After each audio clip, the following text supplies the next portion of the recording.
Okay, hi everyone. Welcome back. This is now game 5 of the annotated games section. We're going to see Macdonnell take on some unknown amateur. His name is lost to history. I always love looking at these games. They're almost always incredibly pretty, and this one's no exception. So again, White is actually starting without a knight. That actually makes a difference. We'll see that at the end.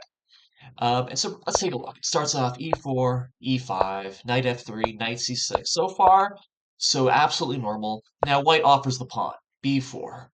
If there was a knight here, this would be the Evans Gambit. And of course, the whole point is to force the bishop to this square so that way we can hit it with c3, and now we're going to prepare d4. In the game, white actually castles first, and then after knight f6, he's going to play this kind of a funny-looking move, queen c2. Still going to play d4 coming up, but the idea is that the queen protects the pawn, and the rooks are going to be one move closer to being connected. This is something I should have focused on more in my course. It's that when is the opening over? And the general rule is that when the rooks are connected, if the rooks can touch each other, that means that there's no other pieces on the back rank. That means you've developed every piece and you've castled. And so, as a general rule of thumb, if you can connect your rooks before your opponent, absolutely fantastic. That is the main goal. And so that is what white is thinking here. He's defending the pawn. And then also, as we'll see, the queen is actually quite a useful attacker from this square. Anyway, black's going to castle. White develops with tempo, bishop a3, hitting the rook. And now black moves it over. Now, if I were to be critical of black, I would say d6 makes a heck of a lot of sense. Look, it's blunting the bishop, it's preparing to develop your final piece, so that way you can now connect your rooks. And remember, you're up at knight. So in this position, your main goal should be simply develop as cleanly and efficiently as possible. Don't create many weaknesses. By playing rook e8, it's not a bad move, but does, if I could draw the arrows, wow, very good, there we are. It does make f7 just a tad bit weaker. In fact, white might even consider playing knight g5 immediately and trying to cash in like that.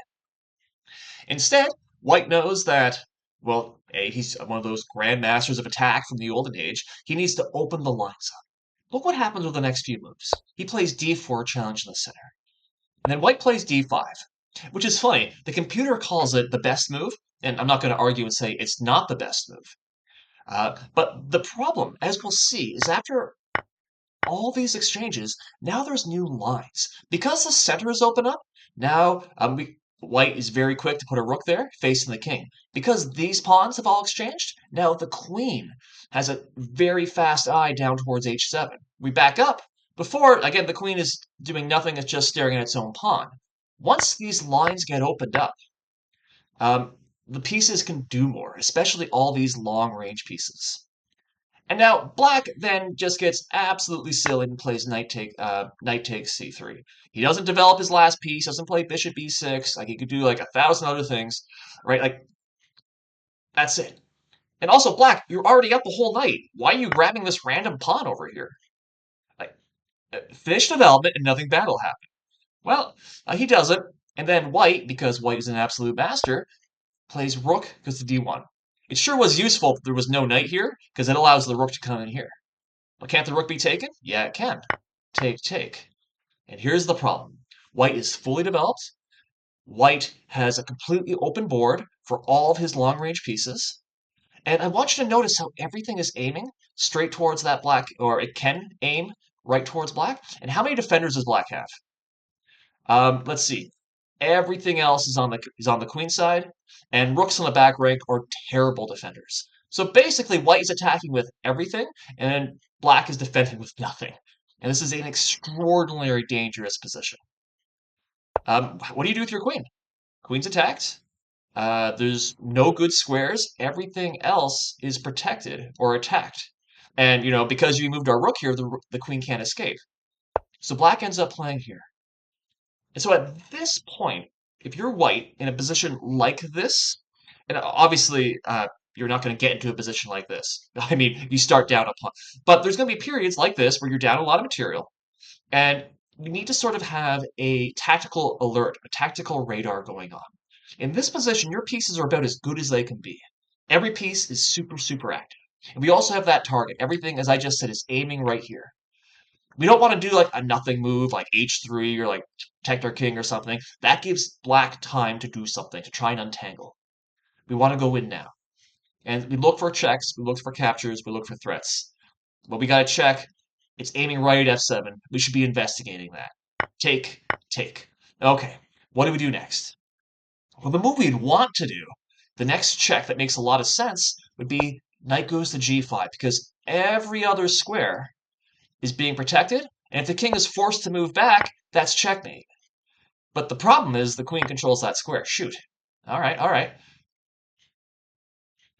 The queen controls that square. That's how you find the follow-up move. Rook takes d7, queen's forced over. Now there's nothing stopping knight g5, and queen h7 is mate. Isn't that pretty? So I want to make sure these games, are just, fun to watch. I think chess is fun, and I think we should be filled with beautiful games, right? This is one of the reasons we play chess, is to try and do a game like this. But what can you really take away? Like, what can I, as an adult improving amateur player, take away from these big, intense tactics? Well, hopefully, um, two things. One, that general thought process I just shared. When all of your pieces are as good as they can be, that's when you start turning into tactical alert mode. Pretend this is a puzzle. What moves do you look at for puzzles? You look at the big checks, you look at captures, you look at the outlandish sacrifices, like these sorts of things. These are the moves you should be checking, right? And so that will help you find. I'm not going to say this is easy. It's not easy, but it will help you, get closer to that level, which is always nice. But the second thing is almost every game has a little nugget in it, something that we can file away for later. For example, in this position, knight g5 is definitely the move you want to play, but the queen guards it, right? And so this little funny idea of removing the defender with rook takes d7, now allowing an unstoppable checkmate, you can take that idea and apply that to some of your games. There's only one defender defending the thing that I really want to do. What can I do about it? Well, maybe you can remove it like a sacrifice like this. And if every single game that you watch, or you analyze, you observe, you can take away something like that, these little tiny things, that adds up over time. They're tools in your toolbox, and it's going to help your pattern recognition, and it's going to help you, again, do things like this. And now there's just one more thing I want to like sort of harp on because I see this so often. In this position, white is down a knight. And what does black do?